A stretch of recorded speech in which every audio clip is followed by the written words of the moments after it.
All right, let's dive into this, shall we? We're going deep on thrombosis today. Ooh, thrombosis. But there's a twist, right? We're not just talking about thrombosis in general. Right. We're really zeroing in on the risks when it comes to people who have cancer, Oh, that's a whole other which, as you can imagine, go game. take things to a whole other level of complexity. It does, and it's not just like a slightly higher risk here. Right. It can significantly increase your chances of developing both venous and arterial thrombosis. So this is not your average Yeah. blood clot situation we're talking about here. No. Now, we've got two sources that we're diving into today, and these sources go way beyond, like, your typical advice you might hear in, like, a general health segment. Yeah. And they give us a real, like, insider's look at how thrombosis is diagnosed, prevented, and treated in people who are also dealing with cancer. And one of the biggest takeaways right off the bat is that having cancer in and of itself really throws a wrench into the whole thrombosis equation. Okay, so it's not as simple as cancer equals automatic blood clot. Right. Our sources mention this, like, intricate interplay between the type of cancer, the treatments, and even the patient's own, Yeah. unique situation. It's like a three-way tug of war. Yeah. For example, you take cancer type, like certain cancers are known to have a higher risk of thrombosis, Oh, interesting. like lung, brain, and blood cancers, Okay, particularly multiple myeloma and some lymphomas. so those are, like, the big ones, Those are the heavy hitters. the heavy hitters, Yeah. in terms of risk. But why is that? What makes those cancers different when it comes to clots? So that's where things get really interesting with blood cancers, for instance. Yeah. The disease itself can directly affect the clotting cascade, making the blood more prone to clotting. Okay. And in the case of cancers like lung cancer or brain cancer, Right. the location and growth patterns of the tumor can compress nearby blood vessels, and that increases the risk of clot formation. So it's not even just about the cancer cells themselves, it's about how they Right. interact with everything around them and the body's systems. Precisely. And then you layer on the stage of the cancer and time since diagnosis. Oh, wow. All of that plays a role in determining the risk. So it's like a very dynamic situation. It's constantly evolving. It is. So even if someone's been, in remission for a while, they could still be at a higher risk than someone who's never had cancer. That's possible, particularly for certain types of cancer. Oh, wow. And then, of course, we can't forget about the treatments themselves. Right. Chemotherapy, immunotherapy, kinase inhibitors, some of those can actually increase the risk of thrombosis. So it's like this, it's like walking a tightrope, right? Right. Trying to fight the cancer without tipping the scales too far in the other direction. It is a balancing act for sure, and it's not just the medications. Right. Central venous catheters, which are often used to deliver chemotherapy, Okay. and surgery itself can also increase the risk of clots. So it really is this whole body situation. Yeah. And it sounds like each person's risk is almost like a fingerprint, You're absolutely right. totally unique. Yeah, age, gender, ethnicity, Wow. and any other health issues someone might have, like anemia, infections, kidney or lung problems, all of that gets added into the mix. So with all these layers of complexity, how do you assess a person's risk? Well, so there are models like Yeah. the Corona score, Uh-huh. which try to predict who's at high risk based on certain factors. Okay. But even those have limitations, and more research is needed to really refine them. So it's almost more of an art than a science at this point. In some ways, yeah. Yeah. Doctors have to look at the individual patient, consider their unique risk profile, and weigh the potential benefits of preventative measures against the risks. Now, speaking of prevention, our sources talk about prophylaxis, Right. which I understand is all about, trying to prevent these clots before they even form. Absolutely. Can you tell us more about that? Yeah, prophylaxis is a crucial part of managing thrombosis risk in cancer patients, Okay. particularly those who are hospitalized or undergoing certain treatments.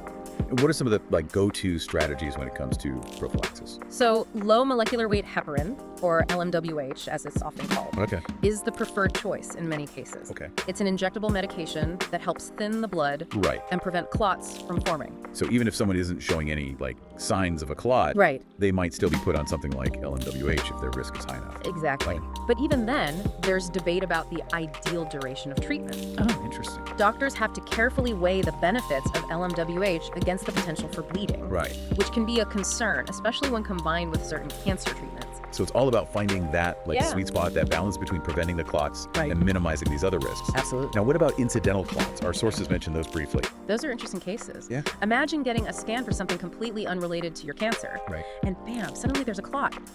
Wow. That's an incidental clot. Right. It's one that's discovered by chance. So it's like this hidden danger lurking there. Right. That must make diagnosis even trickier. It can, Yeah. and it really highlights the importance of vigilance, both for the patients and their doctors. Yeah. If you have cancer, it's crucial to be aware of the signs and symptoms of thrombosis, even if you're not experiencing any obvious problems. So it's not just about knowing those risk factors. Right. It's also about being vigilant and recognizing those potential warning signs. Precisely. Now, let's say that someone does have symptoms or an incidental clot is found. Okay. What happens then? How are these clots actually diagnosed in cancer patients? Well, here's the catch. The usual tools doctors rely on, like the Wells rule, Right. aren't as reliable in people with cancer. All right. So if the Wells rule doesn't work well for cancer patients, what tools do doctors use to make sense of all these factors? It becomes more of a clinical judgment call, Duh. considering an individual's risk factors, any symptoms they might have, Right. and sometimes using specialized imaging tests to look for clots. So it's like trying to solve a puzzle with missing pieces. Yeah, And we're back to that idea of personalized care being so crucial. absolutely. There's no one-size-fits-all approach when it comes to diagnosing and managing thrombosis in cancer patients. So it sounds like we're talking about like a whole different ballgame. Yeah. When it comes to thrombosis in cancer patients. Right. The usual rules don't quite apply, and you've got this added layer of complexity because of the cancer itself. Right. And the treatments. Absolutely. And I imagine that must be pretty overwhelming for patients who are already dealing with so much. It can be, but one thing that I always emphasize is the importance of knowledge Right. and open communication. The more patients understand about their own individual risk factors and the potential complications of cancer treatment, Right.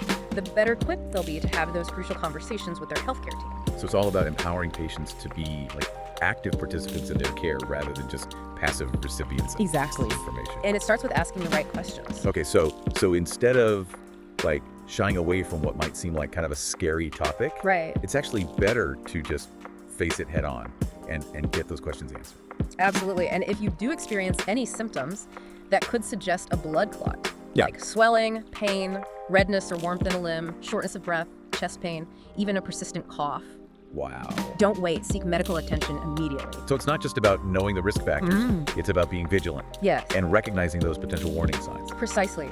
Early detection and intervention can make a huge difference in the outcome. Now that brings us to the treatment side of things.